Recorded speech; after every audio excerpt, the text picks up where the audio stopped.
You know, there's that sound every single homeowner just dreads hearing. It's that drip that suddenly turns into a gush. Or maybe you walk into a room and see water just creeping across the floor. It's that moment of pure, gut-wrenching panic. But what actually happens after that sinking feeling sets in? Well, today we're going to break down exactly what goes down, step by step, to take a home from total crisis all the way back to recovery. Okay, so picture this. Your home is flooding. You've found the source, maybe you've frantically managed to turn off the water, but the damage? Oh, it's already well underway. So what happens next? What's the actual process for getting your home from soaked to safe? That's exactly what we're going to get into. All right, first up, that sinking feeling. And believe me, the subtitle here says it all. The clock is ticking. Look, if there's one single thing you need to understand about water damage, it's this. You are in a flat-out race against time. Every single minute that ticks by, that water is spreading further and causing way more destruction. And how much time are we talking about? Just 24 to 48 hours. Yeah, that's it. That is the critical window you're up against, because after that point, you've got the perfect storm, right? Moisture plus the temperature in your house, it becomes a perfect breeding ground for mold. And we're talking mold starting to colonize inside your drywall and your insulation, even in the wood framing of your home. Seriously, the clock starts ticking the second that water hits. So, because that clock is ticking so ridiculously fast, what happens in the first 60 minutes is absolutely crucial. This isn't about thinking about long-term repairs or new paint colors. No way. This is all about immediate, decisive action. It's basically triage. You got to stop the bleeding. So when the professional teams roll up, their mission for that first hour is incredibly simple, but it's also incredibly urgent. Stop the water from spreading and start getting it out, period. It's all about containment and extraction. They have to throw up a wall, so to speak, to keep the water from getting to dry areas and then begin the huge job of pulling all that standing water out.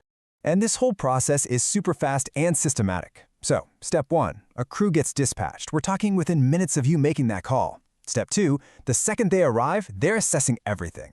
How bad is it? Where did it come from? And they're not just guessing. They're using cool tech like moisture meters and thermal cameras to literally see where water is hiding inside your walls. Then step 3, they fire up these monster truck-mounted pumps and start extracting thousands of gallons of water per hour. This is industrial-strength water removal for sure. Okay, so once all that standing water is gone, you might think the worst is over. But actually, this is where the real science begins. And yet, it's way more than just setting up a few fans and calling it a day. Structural drying is this really technical process that's designed to pull moisture out of the very bones of your house. And it all comes down to a field you've probably never heard of, psychrometrics. Sounds complicated, right? But it's really just the science of air and all the moisture that's in it. Restoration pros use this science to create the absolute perfect drying environment. By controlling the temperature and the humidity, they can literally force trapped moisture to come out of things like drywall, wood, and even concrete. And if you live somewhere humid, this science is pretty much the only thing standing between you getting your home back and having a massive mold problem down the road. And this is not a set it and forget it kind of deal. Not at all.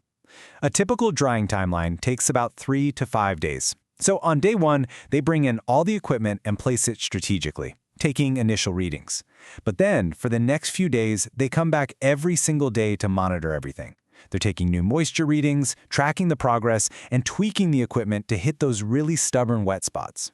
The job is only done when their fancy instruments confirm that everything is back to its normal pre-flood moisture level. It's all about the data. All right, now we get to the complications, because this is where things can get really, really tricky. It turns out that not all water is created equal, and the entire game plan, everything they do next, hinges on one critical question. Where did the water come from? You see, the restoration industry doesn't just make things up as they go. They operate under super strict standards set by an organization called the IICRC. Think of it as the rule book. These protocols dictate everything, from what kind of safety gear the crew needs to wear to which materials can actually be saved and which have to be thrown out. It ensures the job is done safely and correctly, which, as you can imagine, is something your insurance company cares about a lot.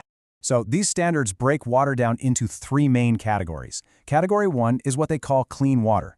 Think of a burst water supply line. Yeah, it's a huge problem, but the immediate health risk is pretty low. Then you have Category 2, maybe from an overflowing washing machine or dishwasher. This water has some contaminants, so it needs special antimicrobial treatments. But Category 3? Oh, Category 3 is the really bad one. We're talking about sewage backups or floodwater from a storm. This stuff is grossly contaminated with bacteria, viruses, you name it. It's a genuine biohazard. And with Category 3 water, there's no saving stuff. Any porous material it touches, your carpet, your drywall, your insulation, it all has to be cut out, bagged up, and safely thrown away, no questions asked. And of course, all of this leads back to the big one, the insurance claim. This is why that documentation has to be absolutely meticulous. It's non-negotiable. The technicians are photographing everything, they're logging every single moisture reading, and they're building these super detailed estimates using the exact same software that the insurance adjusters use. You have to have this crazy level of detail to get a claim processed smoothly and, more importantly, approved. So, let's fast forward a bit. The emergency part is over, the house is finally dry, so now what? Well, now we move into the final phase, from ruin to restoration. This is all about spotting any hidden trouble and understanding what that road back to normal actually looks like. And here's something really important to remember. Water damage isn't always some dramatic, catastrophic flood. Sometimes the signs are way more subtle. They're hidden. You really have to be a detective. I'm talking about things like a faint musty smell you can't quite place, or a small water stain on the ceiling that you keep ignoring, or maybe peeling paint, floors that feel a little soft or spongy, or even baseboards that look just a little bit swollen. Any of these could be a clue that you've had a slow leak causing damage for weeks, maybe even months. Now there's a key distinction here that trips a lot of people up, and it's the difference between mitigation and restoration. Think of it like this. Mitigation is the emergency service. That's the part where they stop the damage from getting worse, extracting water, drying everything out. Restoration, on the other hand, is the construction work. That's rebuilding, replacing the drywall, putting in new floors, painting. And the reason this matters so much is that your insurance policy often treats these two phases very differently. So knowing the difference is vital. And all of this brings us to one final thought. You know, after seeing all the science, the speed, and the sheer complexity of this whole process, it really boils down to a pretty simple question for you. Is your home prepared? I mean, right now, do you know exactly where your main water shutoff valve is? Do you have the number of someone you could call at 2 o'clock in the morning? Because being prepared, well, it can make all the difference in the world when that clock starts ticking.